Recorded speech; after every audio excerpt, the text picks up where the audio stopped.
नमस्कार. विजय ब्लॉग्स या आपल्या चॅनलमध्ये मी विलास गावरस्कर आपल्या सर्वांचं मनापासून स्वागत करतो. मंडळी, आजचा व्हिडिओ हा एक वेगळ्या कारणासाठी केलेला आहे. खरं म्हणजे गेले काही दिवस आपण सगळेच जण रुग्णालयीन व्यवस्था त्याच्यामधले सगळे जे प्रकार बरे वाईट घडत आहेत त्याबद्दल आपण बोलतोय, ऐकतोय. दीनानाथ रुग्णालय याच्या संदर्भात खूप काही गोष्टी चर्चा होत आहेत आणि म्हणून मला एक गोष्ट कबूल करावीशी वाटते प्रामाणिकपणे की व्यक्त होण्याचा जो प्रकार आहे समाजामाध्यमातून किंवा समाजातून सामान्य लोकांमधून सुद्धा तो आता खूप छानपैकी पुढे येतोय. त्याबद्दल सगळ्यांचंच खरं तर अभिनंदन, कारण सगळेच जण आपापल्या पद्धतीने मुद्दे मांडतायत. प्रत्येक गोष्टीचे किती वेगवेगळे डायमेन्शन्स असू शकतात हे चर्चेमुळे कळतं, हे संवादामुळे कळतं आणि एकमेकांचे विचार ऐकल्यानंतर खरंच असं लक्षात येतं की याच्यात अरे ही बाजू पण तितकीच महत्त्वाची आहे, ही बाजू अनुत्तरित राहिलेली आहे किंवा या बाजूकडे तर कोणाचं लक्षच गेलेलं नाही आहे. त्यामुळे अगदी राजकीय विश्लेषण करणारे सूर्यवंशी असू देत किंवा सुशील भाऊ कुलकर्णी असू देत किंवा तत्सम असे मंडळी असू देत की ज्यांनी भाष्य केलेलं आहे, ज्यांनी आपले विचार व्यक्त केले आहेत आणि त्याचबरोबर अनेक डॉक्टर्स सुद्धा वेगवेगळे पोस्ट करून या सगळ्या प्रकरणाबद्दलची वेगवेगळी बाजू आपल्या पद्धतीने मांडण्याचा प्रयत्न करतायत. ही निश्चित चांगली गोष्ट आहे. म्हणजे त्यानिमित्ताने काय होतं, जनता आणि डॉक्टर यांच्यामधला जो गॅप आहे तो ब्रिज करण्याचं काम या निमित्ताने होत आहे. वेगवेगळ्या बाजू आपल्याला कळत आहेत. आजचा व्हिडिओ दीनानाथ रुग्णालयाच्या बाजूनं किंवा दीनानाथ रुग्णालयाच्या विरोधात आहे किंवा मंगेशकरांच्या विरोधात आहे असं अजिबात नाही. पण एक सामान्य नागरिक आणि एक हॉस्पिटलची काय म्हणण्यात येईल एक बाजू ज्याने बघितलेली आहे वेगळ्या आजारपणामुळे, दीनानाथची म्हणून नाही पण त्यानिमित्ताने मला खरंच एक सामान्य लोकांना असं सांगावंसं वाटतं की या चक्रव्यूहात जर आपल्याला अडकायचं नसेल तर मग आपल्याला स्वतःला ती माहिती होणं खूप गरजेचं आहे. डॉक्टर दीपक जगताप यांनी त्यांच्या बाजूने किंवा डॉक्टरांच्या बाजूने जे काही प्रयत्न केले जातात पेशंटच्या दृष्टीने किंवा एकूणच त्या रुग्णालयामध्ये येणाऱ्या पेशंटला कशा पद्धतीची ट्रीटमेंट मिळते किंवा किती छान पद्धतीने त्याच्यावरती प्राथमिक उपचार करतात हे त्यांनी सांगितलं होतं. त्यांच्या एका व्हिडिओमध्ये त्यांनी उल्लेख केला होता की रस्त्यावरचं डांबर त्याचं काम करणारा बिहारचा एक मुलगा, त्याला गरज होती प्रथमोपचाराची आणि दीनानाथमध्ये त्याचं खूप छानपैकी हे झालं. इच्छामरण याविषयी सुद्धा आपल्या वाचनात आलं, बघण्यात आलं की एका डॉक्टर पत्नीनं ते लिहिलेलं पुस्तक आहे. त्यामध्ये दीनानाथचे काही अनुभव त्यांनी त्याच्यामध्ये विशद केले होते आणि एकूणच ह्या सगळ्या गोष्टींना वाटा त्यामुळे निघाल्या आणि सर्वसामान्य माणसाच्या प्रत्येक माणसाच्या मनामधली एक गरळ म्हणूया किंवा ती त्यानिमित्ताने व्यक्त झाली. आपल्या वडट्टीवार साहेबांनी तर पूर्ण म्हणजे कहरच केला.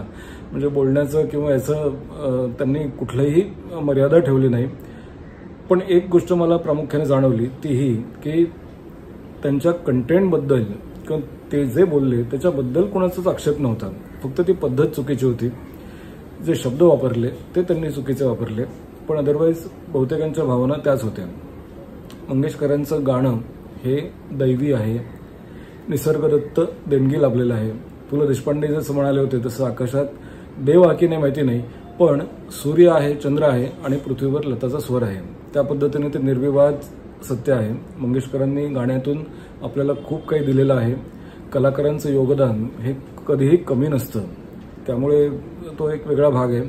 पण रुग्णालयाच्या बाबतीमध्ये जे काही प्रकार होत आहेत ते चॅरिटेबल किंवा धर्मादाय आयुक्त ती पाटी पण लावलेली नाही दीनानाथमध्ये, असे सगळे प्रकार आहेत.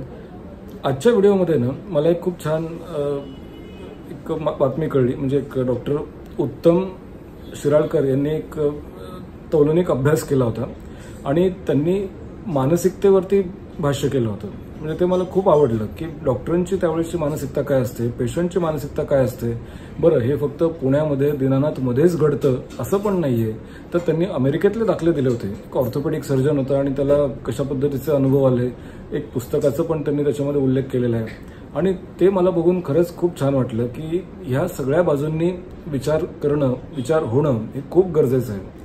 सर्वसामान्य माणसांनी सुद्धा एकदम कन्क्लुजनला येणं किंवा कुठल्या तरी निष्कर्षाला एकदम येऊन काहीतरी टोकाचं पाऊल उचलणं, तोडफोड करणं किंवा मारहाण करणं किंवा त्याला कुठलं तरी जातीचं गालबोट लावणं, यापेक्षा वेगवेगळ्या बाजूंनी विचार करणं खूप गरजेचं आहे. एकूणच आपल्यामधला संयम खूप कमी होत चाललेला आहे. त्यामुळे मला तर असं वाटतं की प्रत्येक नागरिकाने, ज्याला हॉस्पिटलची गरज तर पडतेच पडते, प्रत्येकालाच पडते, तर त्याने या सगळ्या गोष्टींचा अभ्यासही थोडा केला पाहिजे, संयमही ठेवला पाहिजे. आणि त्याचबरोबर धर्मादाय याच्यामध्ये काय काय गोष्टी येतात किंवा धर्मादाय हॉस्पिटल्स असतील किंवा धर्मादाय संस्थेमध्ये काय काय गोष्टींचं प्रामुख्याने उपयोग होतो किंवा गोष्टी येतात, याचाही विचार आणि अभ्यास या निमित्ताने करणं खूप गरजेचं आहे.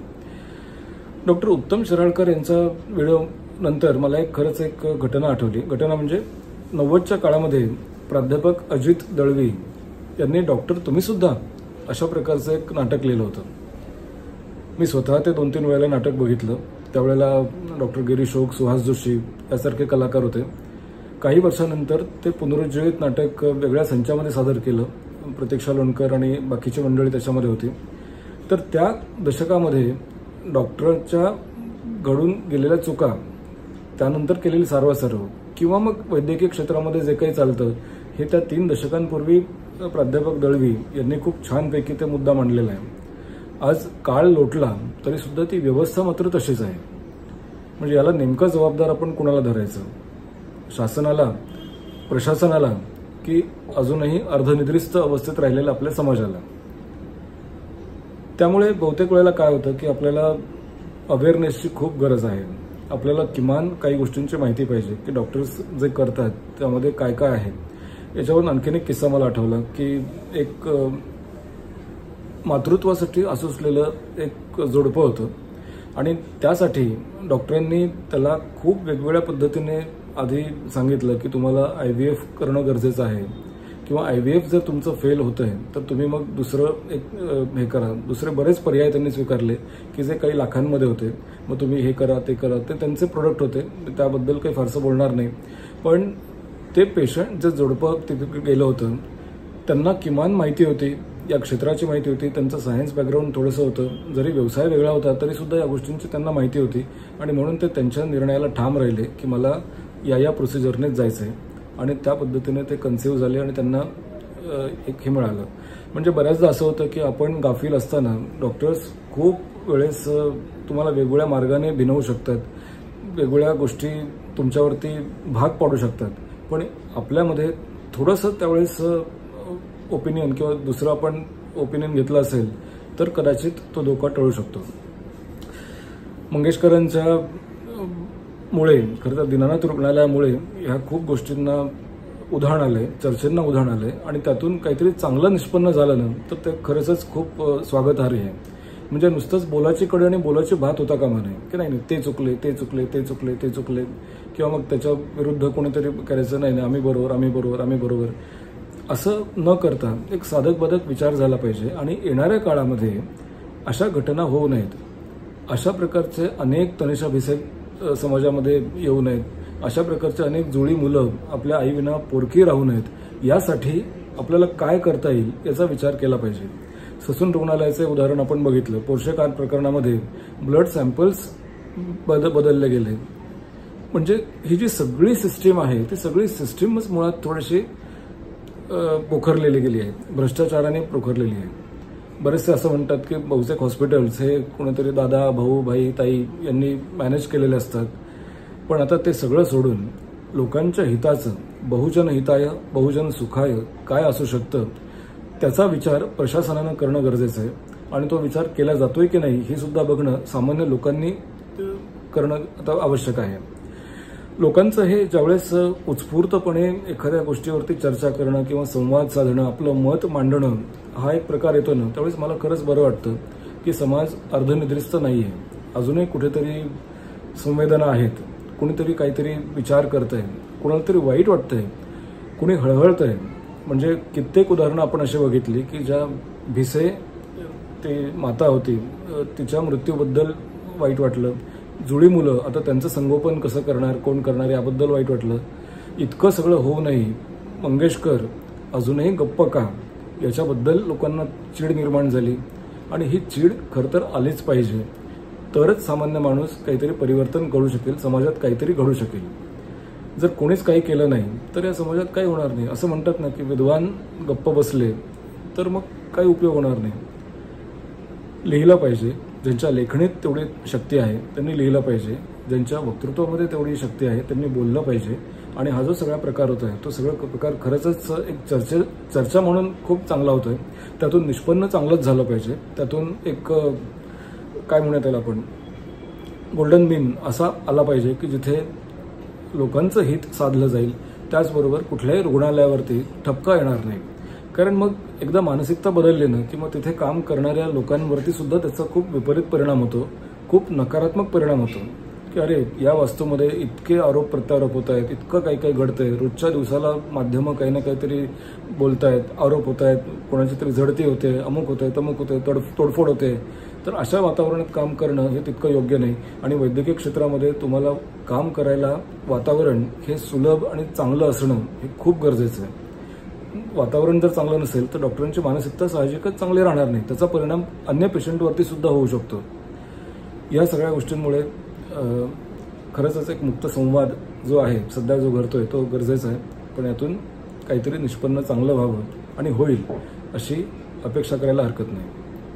सर्वांचं पुन्हा एकदा अभिनंदन आणि येणाऱ्या काळात अशा गोष्टी घडू नयेत याच्यासाठी प्रार्थना. नमस्कार.